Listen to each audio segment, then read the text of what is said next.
សិនគ្មាននិស្ស័យតើហេតុអ្វីអូនបានស្គាល់បងក្នុងលោកមនុស្សរាប់លានប្តេងអូនស្រឡាញ់បងពេលនេះបងបានទៅណាកុំឲ្យអូននៅនឹកមាសស្ងួន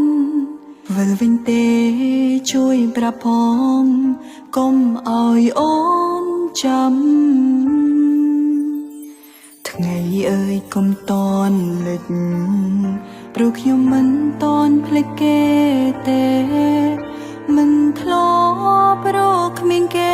ខ្លាចអារម្មណ៍ឯកាផ្ញើចិត្តនឹងរងចាំបងព្រោះតែបងធ្លាប់ដល់ពីងសន្យាទោះយ៉ាងណា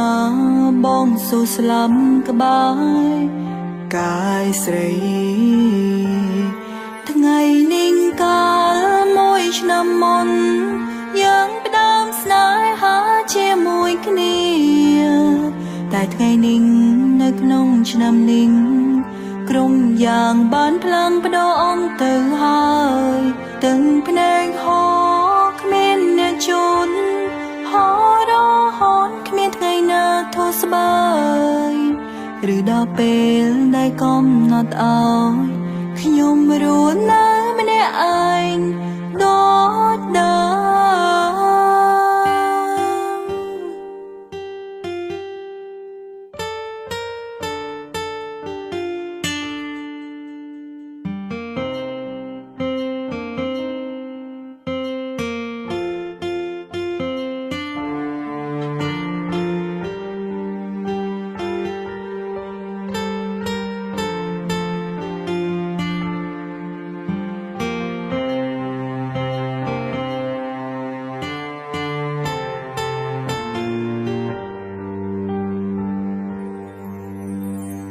បើសិនគ្មាននិស្ស័យតើហេតុអ្វីអូនបានស្គាល់បងក្នុងលោកមនុស្សរាប់លានប្តេងអូនស្រឡាញ់បងពេលនេះបងបានទៅណាកុំឲ្យអូននៅនឹកមាសស្ងួន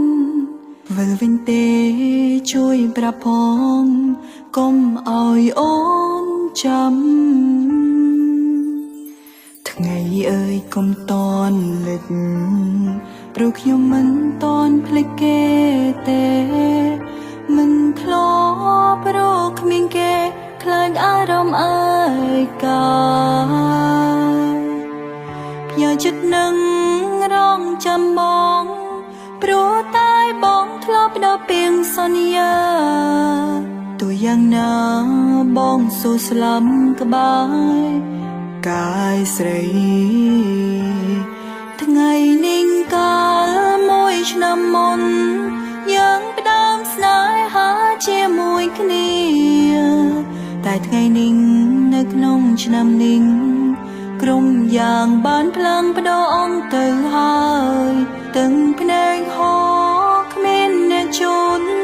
ហោរហូតគ្មានថ្ងៃណាធូរស្បើយឬដល់ពេលដែលកំណត់ឲ្យខ្ញុំរស់នៅ